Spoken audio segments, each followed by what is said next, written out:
Dari mana asal muasal kebiasaan ngalap berkah? Dari seseorang yang dianggap salih. Bermula dari al-ghulu, sikap kelewat batas, dipuji lebih dari batas semestinya, dimuliakan lebih dari batas semestinya, dikultuskan seakan tidak memiliki kesalahan, dicarikan 1001 alasan kalaupun orang tersebut melakukan kemungkaran. Oh enggak, dia itu sedang demikian. Seakan-akan semua yang ada dari orang yang dianggap soleh tersebut adalah orang-orang yang berhak untuk dimuliakan lebih dari semestinya. Dan memang inilah sebab pertama kali terjadinya kesyirikan di atas muka bumi. Dijelaskan di dalam Sahih Al-Bukhari dari Abdullah bin Abbas radhiyallahu anhuma, kata beliau, antara Nabi Adam sampai Nabi Nuh adalah asyaratu qurun, 10 qurun. Qurun adalah jamak, bentuk jamak dari qarn. Maknanya bisa satu dari dua. Bisa berarti abad.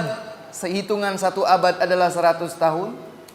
Berarti kalau 10 tahun berarti hitungannya adalah 1000 tahun. Atau bisa juga maknanya adalah generasi. Satu generasi melahirkan. Kemudian generasi yang kedua memiliki keturunan. Generasi yang ketiga terus 10 generasi. Berarti tidak ada patokan tahun, tetapi adanya patokan keturunan, lapisan garis keturunan. Antara Nabi Adam alaihi salam sampai Nabi Nuh alaihi salam ada 10 generasi atau 10 abad. Kulluhum ala tauhid. Semua mereka mengesahkan Allah subhanahu wa ta'ala dalam tauhid. Sampai di zaman kaum Nabi Nuh alaihi salam didapatkan 5 orang salih. Wad, Suwa', Yaghuth, Ya'uq, Nasr. Allah sebutkan dalam surat Nuh. Ini orang salih, tidak ada problem pada mereka. Mereka orang salih. Tatkala mereka meninggal dunia satu persatu, mulailah syaitan membisikkan. Dan syaitan juga punya tahapan dalam menggelincirkan anak manusia. Yang pertama kali dihembuskan, dibisikkan oleh syaitan di tengah-tengah kaum Nabi Nuh adalah, hai, itu 5 orang saleh meninggal dunia, bagaimana cara kalian mengingat mereka? Lukislah mereka dan pajanglah lukisan tersebut di tempat-tempat kumpul. Mereka pun melukis.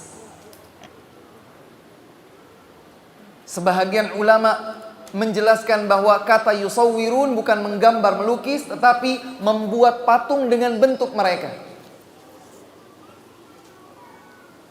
Belum disembah, hanya sekedar diingatkan agar selalu menghormati jasa-jasa mereka, mengenang kebaikan-kebaikan mereka, karena mereka memang orang saleh. Generasi pertama selamat hanya sekedar melukis atau membuat patungnya. Belum ada kesyirikan, tapi ternyata gambar atau patung itu menjadi sumber atau pintu kesyirikan. Pada generasi berikutnya, ketika ilmu semakin terkikis dan dilupakan, mereka pun memuji-muji secara berlebihan dan menyembah. Pujian yang berlebihan, menyanjung yang berlebihan dapat berpotensi besar menyebabkan seseorang jatuh kepada kesyirikan. Rasulullah sallallahu alaihi wasallam bersabda, "La tuturuni kama atratin nasara Isa bin Maryam." innama ana abdun faqulu abdullahi wa rasuluh. Jangan kalian melakukan itra,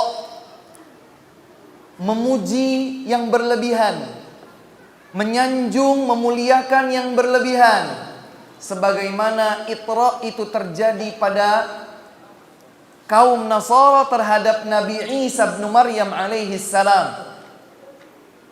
Ketika Nabi Isa dipuji lebih, apa yang terjadi ya kawan?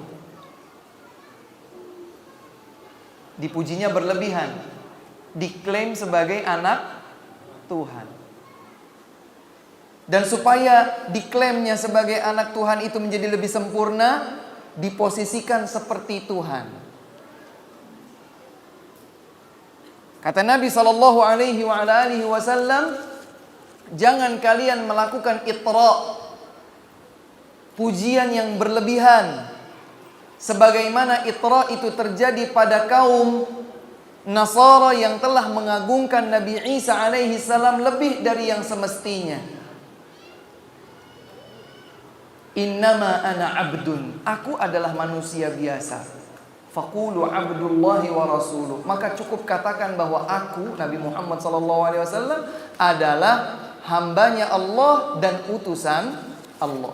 Maka muara asal muasal terjadinya ngalap berkah atau yang lain terhadap orang-orang yang dinilai salih adalah sikap berlebihan terhadap mereka. Wallahu a'lam.